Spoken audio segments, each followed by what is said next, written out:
A very warm welcome to all the students of class 12 biology. मैं Shivani from St. Xavier's High School, Sidwapar, Padhalganj. Welcome to chapter number 2, sexual reproduction in flowering plants. Students, इससे last video में हम लोगों ने pollination, types of pollination, agents of pollination, ये topic जो है वो डिस्कस किया था. इसके अलावा आउटब्रीडिंग डिवाइसेस और क्लिस्टोगैमस और कैस्मोगैमस फ्लावर्स के बारे में डिस्कशन हो चुका था. आज का जो टॉपिक है वो है pollen pistil interaction. Page number 31 of NCERT we are going to discuss. Pollination does not guarantee the transfer of the right type of pollen, compatible pollen of the same species as the stigma. तो यहाँ पे आप देख रहे हैं कि ये क्या है, ये पिस्टिल है और इसके ऊपर पॉलन ग्रेन आके अटैच हुआ है इसके स्टिग्मा के ऊपर. तो यहाँ पे क्या होता है कि पॉलन ग्रेन आ तो गया है, लेकिन करेक्ट पॉलन ग्रेन आया है कि नहीं, जब तक करेक्ट पॉलन ग्रेन नहीं आएगा तब तक फर्टिलाइजेशन की जो प्रोसेस है वो नहीं होगी. यानी कि मान लेते हैं कि ये मैंगो प्लांट का पिस्टिल है, तो इसके ऊपर पपाया प्लांट का पॉलन ग्रेन आ गया, तो क्या फर्टिलाइजेशन की प्रोसेस होगी? नहीं. तो पॉलन ग्रेन जो भी आ रहा है वो स्टिग्मा के साथ कॉम्पेटिबल भी होना चाहिए. यानी स्टिग्मा को रिकॉग्नाइज करना चाहिए कि हाँ, ये वही पॉलन ग्रेन है जो कि मुझे फर्टिलाइज कर सकता है. ठीक है, तभी जो है फर्टिलाइजेशन की प्रोसेस होगी. तो पॉलन पिस्टिल इंटरैक्शन क्या होता है? Chemical interaction between stigma and pistil and the pollen to establish compatibility. यानी कि पॉलन पिस्टिल इंटरैक्शन में क्या होता है कि कुछ केमिकल्स रिलीज होते हैं स्टिग्मा के द्वारा और पिस्टिल के द्वारा, ताकि वो और इसके अलावा पॉलन के साथ एक कॉम्पेटिबिलिटी जो है, एक अंडरस्टैंडिंग जो है वो डेवलप कर सके और फर्टिलाइजेशन की प्रोसेस को अचीव कर पाए. तो पोलन ग्रेन के अंदर 2 सेल्स होते हैं. ये हम लोगों ने पहले भी इससे पहले पढ़ा है कि एक बड़ा सेल जो होता है वो वेजिटेटिव सेल या ट्यूब सेल होता है, और जो छोटा सेल होता है वो क्या होता है? Generative cell. तो 60% एंजियोस्पर्म्स में पॉलन ग्रेन इसी 2 सेल स्टेज पे रिलीज हो जाता है. ठीक है, तो पॉलन पिस्टिल इंटरैक्शन में क्या है? It is a series of chemical interaction in which chemicals will be release by pollen and pistil for communication amongst each other. यानी यहाँ पे पॉलन भी केमिकल्स रिलीज करता है, पिस्टिल भी केमिकल रिलीज करेगा, और दोनों के बीच में कम्युनिकेशन स्टैब्लिश होगा इन्हीं केमिकल्स के थ्रू. कि यहाँ पे जो पिस्टिल होगा उसका स्टिग्मा रिकॉग्नाइज करेगा कि हाँ, ये मेरे ही प्लांट के स्पीशीज का पॉलन ग्रेन है जो कि मुझे फर्टिलाइज करेगा. तब फिर वो अलाउ करेगा, उसके बाद पॉलन ग्रेन से पॉलन ट्यूब जो है वो डेवलप करेगा. ठीक है, तो यहाँ पे क्या होगा? जैसे पॉलन ग्रेन पिस्टिल के ऊपर आया, तो पिस्टिल के ऊपर आने के बाद जैसे ही स्टिग्मा उस पॉलन ग्रेन को रिकॉग्नाइज करेगा, वो पॉलन ट्यूब जो है वो बनाना शुरू करेगा. अब पॉलन ट्यूब बनाने के बाद क्या होगा? जो वेजिटेटिव सेल है, यानी ये जो बड़ा वाला वेजिटेटिव सेल दिख रहा है, इसका जो साइटोप्लाज्म है वो नीचे की तरफ फ्लोट करेगा. तो इसके साथ साथ जो जनरेटिव सेल है वो भी नीचे की तरफ फ्लो करना स्टार्ट करेगी. अब जैसे ही जनरेटिव सेल नीचे आएगी, यहाँ पे जनरेटिव सेल के अंदर एक माइटोसिस होगा. अब माइटोसिस होने के बाद एक जनरेटिव सेल से 2 जनरेटिव सेल बनेंगे, और ये जो दोनों जनरेटिव सेल हैं, यही दोनों क्या होंगे? Male gametes. ये दोनों क्या है? Male gametes. तो हम लोगों ने ये देखा था. अब जितने भी पॉलन ग्रेन आएंगे पिस्टिल के ऊपर, स्टिग्मा के सरफेस के ऊपर लैंड करेंगे, सबके सब पॉलन ट्यूब ग्रो करेंगे. लेकिन हम लोगों ने पढ़ा था कि मतलब कि पॉलन ट्यूब ये कैसे रिकॉग्नाइज करेगी कि किसको वो जाके जहाँ पे उसको मेल गैमेट रिलीज करना होगा उसमें उसको कौन हेल्प करेगा? तो जो सिनर्जिट्स होते हैं, यानी एक्सेल के बगल वाले जो सेल होते हैं दोनों, वो सिनर्जिट्स के पास फिलीफॉर्म अपैरेटस होता है जो कि कुछ केमिकल्स रिलीज करता है पॉलन ट्यूब को अट्रैक्ट करने के लिए. अब जो पॉलन ट्यूब पहले पहुंच गया, जितने भी पॉलन ग्रेन्स में से जो पॉलन ट्यूब पहले पहुंच गया, वही मेल गैमीट रिलीज करके एग के साथ और पोलर न्यूक्लियाई के साथ फ्यूजन कर लेगा. ठीक है, The pistil has the ability to recognize the pollen whether it is of the right type compatible or of the wrong type incompatible. यानी पिस्टिल के पास, इस पिस्टिल के पास ये कैपेबिलिटी होती है कि वो राइट या रॉन्ग पॉलन ग्रेन को रिकॉग्नाइज कर सके, यानी जो पॉलन ग्रेन के साथ वो कॉम्पेटिबल है या जिसके साथ इनकॉम्पेटिबल है. If it is of right type, the pistil accepts the pollen and promotes post pollination events. अगर पिस्टिल को ये पता है कि सही पॉलन ग्रेन आ चुका है तो अभी तक तो पॉलिनेशन हुआ ही नहीं, यानी मेल एंड फीमेल गैमेट्स का फ्यूजन हुआ नहीं, तो यहाँ पे क्या होगा, जैसे ही पिस्टिल कॉम्पेटिबल पॉलन को रिकॉग्नाइज करेगी वहां से पोस्ट पॉलिनेशन इवेंट्स जो है वो स्टार्ट हो जाएंगे. ठीक है, and it will lead to fertilization. ये ही क्या लीड करेगा, फर्टिलाइजेशन को. If the pollen is of the wrong type, the pistil rejects the pollen by preventing pollen germination on the stigma और the pollen tube growth in the style. यानी अगर pistil को ये लगेगा कि ये पॉलन ग्रेन जो है वो सही नहीं है, यानी कि ये पॉलन ग्रेन अगर सही नहीं है तो ये क्या करेगी, तुरंत जो पोलन जर्मिनेशन है यानी पोलन ट्यूब की जो फॉर्मेशन है उसको ये रिजेक्ट कर देगी. ठीक है,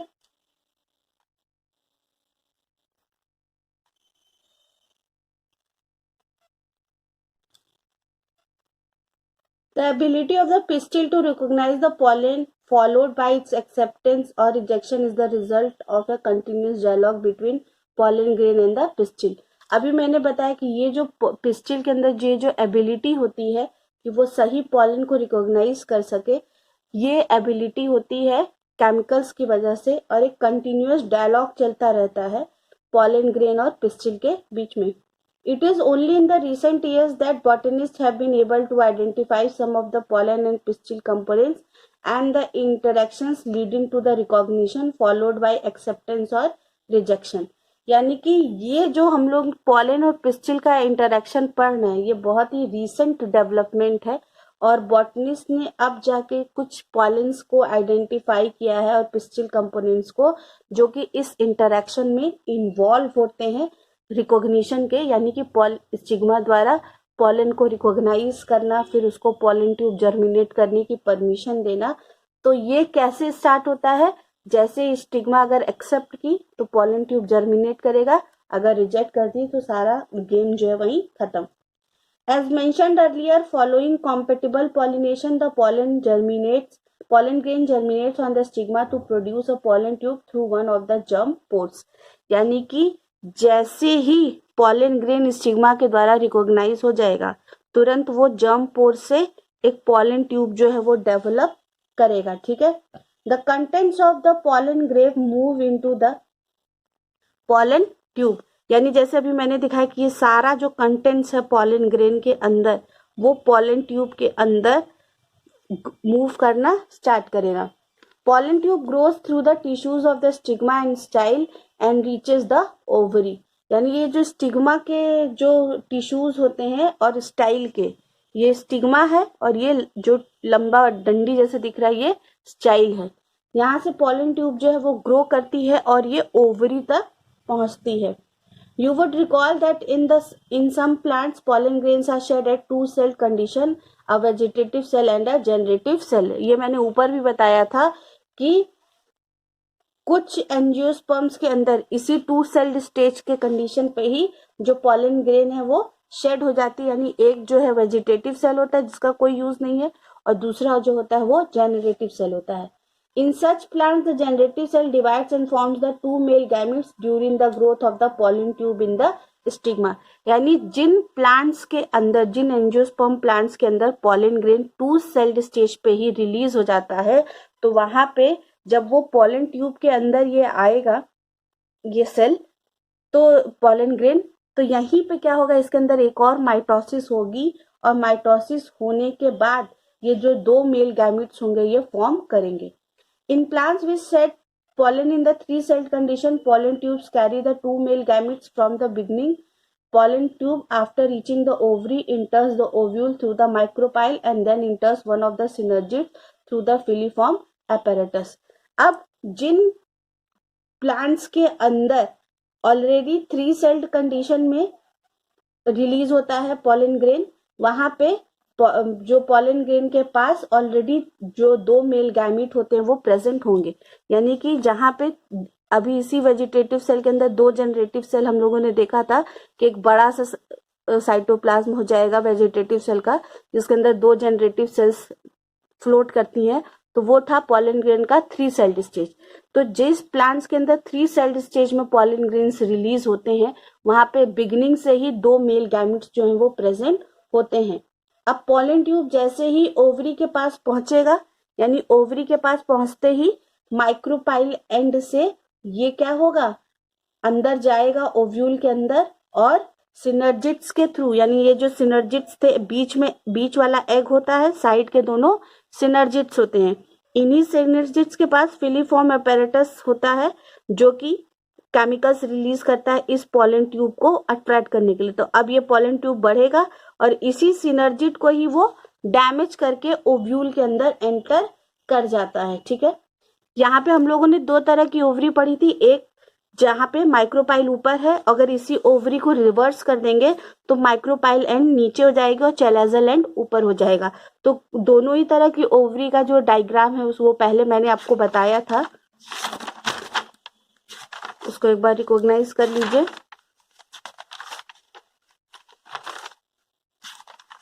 यानी कि ये है, माइक्रोपाइल एंड ऊपर भी हो सकता है और माइक्रोपाइल एंड नीचे भी हो सकता है। तो ऊपर अगर माइक्रोपाइल एंड है तो नीचे चैलेजल एंड होगा, अगर माइक्रोपाइल एंड नीचे है तो उसके अपोजिट वाला एंड जो होगा वो चैलेजल एंड होगा। इसमें कोई भी कंफ्यूजन नहीं होनी चाहिए। Pollen tube after reaching the ovary enters the ovule through the micropyle and then enters one of the synergids, ये मैंने बता दिया। Many recent studies have shown that filiform apparatus present at the micropylar part of the synergids guides the entry of the pollen tube। यानी कि recent study ने ये show किया है कि ये जो फिलीफॉर्म अपैरेटस होता है सिनर्जिड्स के पास, ये एक तरह का गाइड का काम करता है। यानी जैसे गूगल मैप हमें डायरेक्शन देता है ना कि हमें कहाँ मूव करना है कहाँ नहीं, इसी तरह फिलीफॉर्म अपैरेटस भी पॉलन ट्यूब का गाइड की तरह एक्ट करता है। यानी वो पॉलन ट्यूब को बताता है कि उसको किस डायरेक्शन में मूव करना है, कहाँ पे नहीं। All these events from pollen deposition on the stigma until pollen tube enters the ovule are together referred to as pollen pistil interaction। यानी ये जितने भी इवेंट्स हम लोग ने पढ़ा, चाहे वो पॉलन ग्रेन का स्टिग्मा के ऊपर लैंड करना हो या फिर स्टिग्मा के ऊपर लैंड करने के बाद पॉलन ट्यूब का सिनर्जिट्स के अंदर एंट्री करना हो, ये सब के सब इवेंट्स को अगर कंबाइन कर दिया जाए तो इसी को हम पॉलन पिस्टिल इंटरेक्शन कहते हैं। As pointed out earlier, pollen pistil interaction is a dynamic process involving pollen recognition followed by promotion और इनहिबिशन ऑफ द पॉलन। तो हम लोगों ने इससे पहले पढ़ा कि ये क्या है, पॉलन पिस्टिल इंटरेक्शन एक डायनेमिक प्रोसेस है। डायनेमिक मतलब क्या होता है ये, इसके अंदर सबसे पहले क्या हमने देखा था, सबसे पहले पॉलन ग्रेन आया स्टिग्मा के ऊपर, इसने लैंड किया। अब स्टिग्मा इसको रिकॉग्नाइज करेगी कि अच्छा मेरी स्पीशीज का पॉलन है तो ठीक है, तो पॉलन ट्यूब ग्रो कर सकता है। अगर मेरे स्पीशीज का पॉलन नहीं है तो ये पॉलन ट्यूब की जर्मिनेशन को अलाउ नहीं करेगी। The knowledge gained in this area would help the plant breeder in manipulating pollen pistil interaction even in incompatible pollinations to get desired hybrids।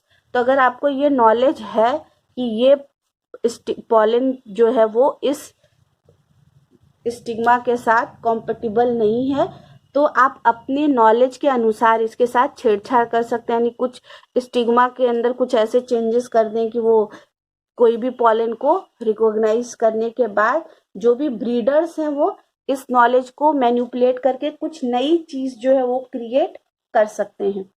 You can easily study pollen germination by dusting some pollen from flowers such as pea, chickpea, crotalaria, balsam and vinca on a glass side containing a drop of sugar solution about 10%। ठीक है, तो यहाँ पे हम लोग ने ये एक बार अभी मैं बता देती हूँ कि अगर जैसे अभी एक क्वेश्चन था कि पॉलन ट्यूब को ये कैसे पता कि उसको कहाँ मूव करना है कहाँ नहीं। तो जो सिनर्जिड्स होते हैं साइड ऑफ एग अपैरेटस, यानी ये एग अपैरेटस है, उसके साइड वाले जो सेल्स होते हैं ये सिनर्जिड्स होते हैं। इन्हीं के पास ये जो है आपको दिख रहा है, ये है फिलीफॉर्म अपैरेटस। ये फिलीफॉर्म अपैरेटस ही पॉलन ग्रेन के पॉलन ट्यूब को एक डायरेक्शन देती है कि उसको यहाँ पर आके डेवलप करना है। तो ये पॉलन ट्यूब क्या है, अब ओवरी के अंदर आके इस सिनर्जिड्स को डिस्ट्रॉय करेगी। डिस्ट्रॉय करने के बाद ये मेल गैमीट जो है वो यहाँ पे रिलीज कर देगी। अब एक मेल गैमीट जो है वो यहाँ पे आके फ्यूज कर लेगा, यानी कि एग के साथ, और दूसरा जो मेल गैमीट है वो यहाँ पर पोलर न्यूक्लियाई के साथ फ्यूजन कर लेगा। इसी चीज को हम क्या कहते हैं, डबल फर्टिलाइजेशन। यानी दो मेल गैमिट जो कि पॉलन ग्रेन के द्वारा रिलीज किए गए हैं, यहाँ पे एक मेल गैमिट क्या करेगा, एग के साथ फर्टिलाइज करके जाइगोट बनाएगा, और दूसरा क्या करेगा, पोलर न्यूक्लियाई के साथ फर्टिलाइज करके एंडोस्पर्म बनाएगा, जो हम लोगों ने इससे प्रीवियस क्लास में पढ़ा था। तो मेल गैमिट प्लस एग, जब मेल गैमिट एग के साथ फ्यूज करता है उस प्रोसेस को क्या कहते हैं, सिनगैमी। क्या बोलते हैं, सिनगैमी। सिनगैमी का रिजल्ट क्या होगा, जाइगोट, जो कि 2n होगा। जो दूसरे मेल गैमिट की हम लोग बात कर रहे हैं वो पोलर न्यूक्लियाई के साथ फ्यूज कर रहा है, तो मेल गैमिट n है, यहाँ पे क्या होगा, यहाँ मेल गैमिट n है और फीमेल गैमिट एग भी n है, तो 2n बन गया। यहाँ मेल गैमिट n है, दोनों पोलर न्यूक्लियाई n है, तो 3 हो गया ना। तो इस फ्यूजन को क्या कहेंगे, ट्रिपल फ्यूजन। तो ट्रिपल फ्यूजन वाला जो स्ट्रक्चर होगा एंडोस्पर्म, वो क्या हो जाएगा, 3n होगा। 3 हैप्लॉइड सेल्स हैं, इसी को हम क्या कहते हैं, प्राइमरी एंडोस्पर्म न्यूक्लियस, यानी कि पेन। क्या कहेंगे, प्राइमरी एंडोस्पर्म न्यूक्लियस, पेन।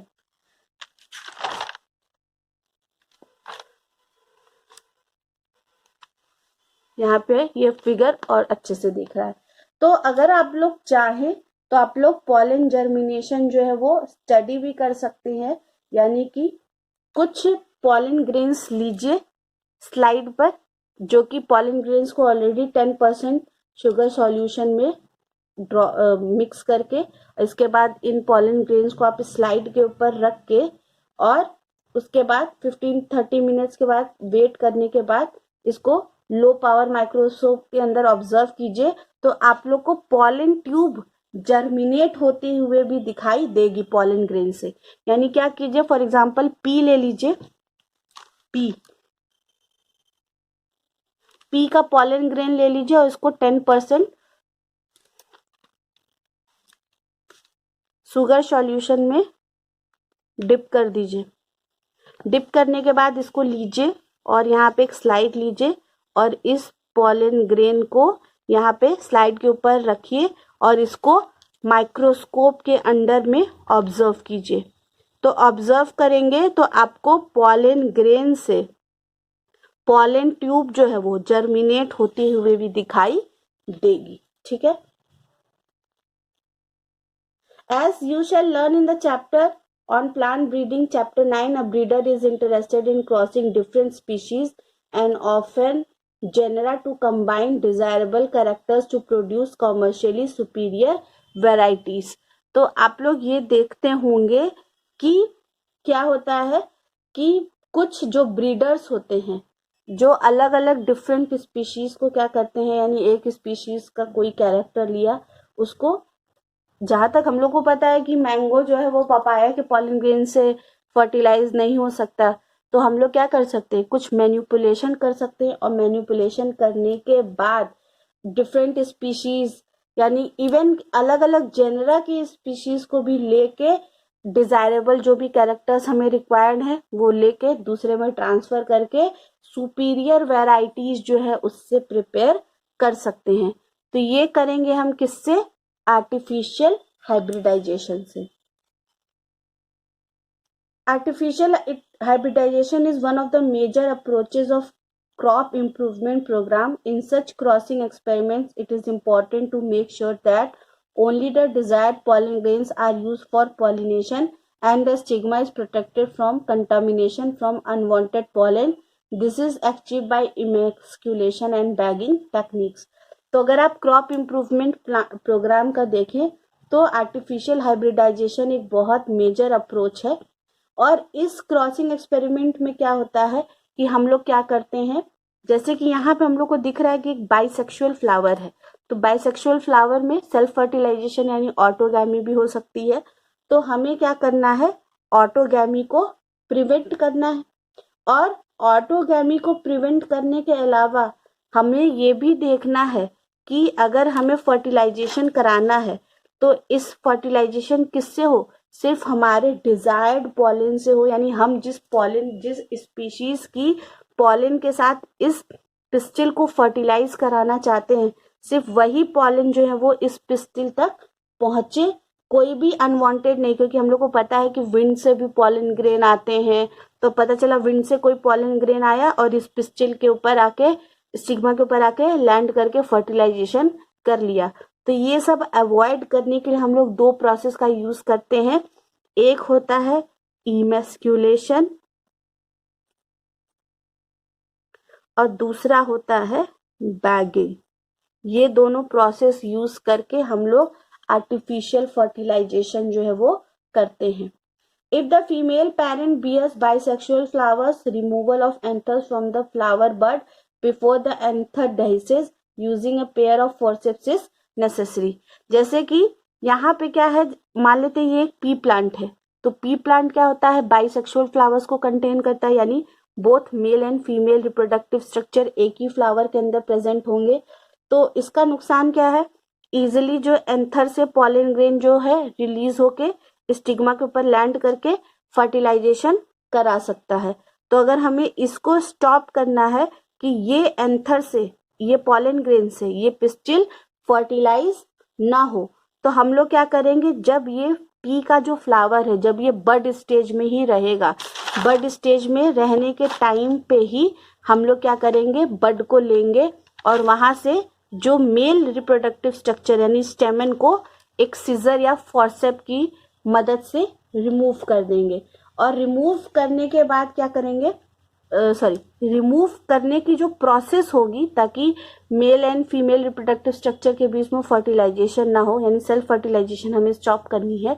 तो यही स्टेमन की जो रिमूवल की प्रोसेस को हम क्या कहते हैं, इमेस्क्यूलेशन। यानी यहाँ से फ्लावर बड से ये जो एंथर है इसको कट कर दिया, और कट करने के बाद रिमूव कर दिया।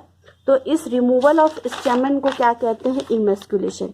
इमेस्क्यूलेशन क्यों किया जाता है, ताकि कोई सेल्फ फर्टिलाइजेशन ना हो और ना ही कोई ऑटोगैमी हो।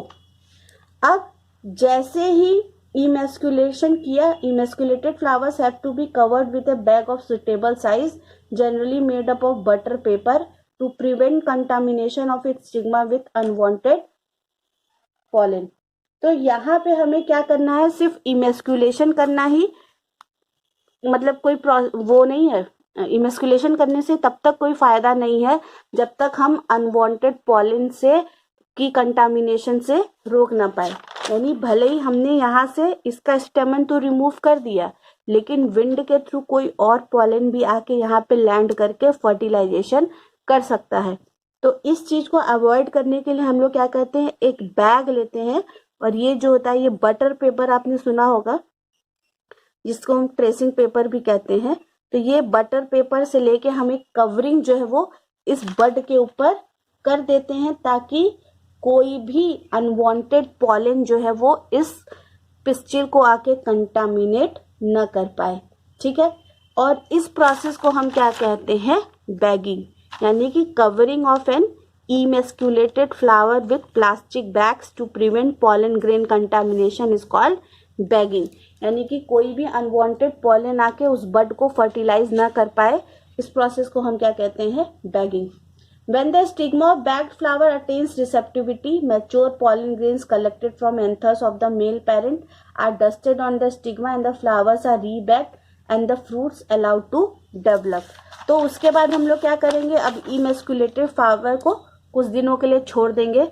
जैसे ही ये बड के अंदर ये जो फीमेल रिप्रोडक्टिव स्ट्रक्चर है ये डेवलप हो जाएगा, तो जो भी हमारा डिजायर्ड, ये मान लेते हैं ये हमारा डिजायर्ड मेल एंड पॉलन है, मतलब ये तो एंथर है, एंथर, ये एंथर जो है वो हमारा डिजायर्ड स्पीशीज का है। अब हम क्या करेंगे, यहाँ से पॉलन ग्रेन कलेक्ट करेंगे, बैग को ओपन करेंगे और इस पॉलन ग्रेन को इस स्टिग्मा के ऊपर डस्ट कर देंगे। अब डस्ट करने के बाद वापस से वो जो बैग है उससे इसको कवर कर देंगे और कुछ दिनों के लिए छोड़ देंगे और अब फ्रूट्स को अलाउ करेंगे डेवलप करने के लिए। If the female parent produces unisexual flowers, there is no need for emasculation। जैसे कि पपाया के केस में क्या है, पपाया के केसेस में जो मेल एंड फीमेल फ्लावर्स जो है वो यूनिसेक्सुअल होते हैं, तो वहां पे इमेस्कुलेशन करने की कोई जरूरत नहीं है। The female flower buds are bag before the flowers open, यानी कि फीमेल फ्लावर बड्स को बैग किया जाता है जब तक कि फ्लावर ओपन ना हो जाए। When the stigma becomes receptive, pollination is carried out using the desired pollen and the flowers rebagged। जैसे ही हमारा जो स्टिग्मा रिसेप्टिव होता है, स्टिग्मा के रिसेप्टिव होने के बाद बैग को खोलते हैं और पॉलन ग्रेन को छिड़क के पॉलिनेशन को अचीव करते हैं डिजायर्ड पॉलन के साथ और वापस से फ्लावर को रीबैग कर देते हैं। ठीक है, तो ये हो गया हमारा कि फ्लावर मैच्योर हुआ, जो भी male and female reproductive structure थे वो मैच्योर हो गए। तो मेल रिप्रोडक्टिव स्ट्रक्चर जब मैच्योर होगा तो उसमें क्या हो जाएगा, पॉलन ग्रेन बन जाएगा। तो पॉलन ग्रेन ले लिया और हमारे फीमेल जो फ्लावर था उसके ऊपर का बैग हटाया, पॉलन ग्रेन उसके ऊपर स्प्रेड किया और स्प्रेड करने के बाद पॉलिनेशन हो गई। अब वापस से फ्लावर को क्या कर देंगे, रीबैगिंग कर देंगे उसकी। इसी प्रोसेस को हम क्या कहते हैं, artificial hybridisation. So students, this will be all for today. In the next video, we will discuss the next topic of double fertilization once again। यानी आज भी मैंने डबल फर्टिलाइजेशन बताया है कि क्या होता है, एक बार फिर हम लोग इसको डायग्राम के साथ समझेंगे। Thanks for watching the video. Please like, share and subscribe my channel. And if you have any query regarding the video, kindly ask me on my WhatsApp number.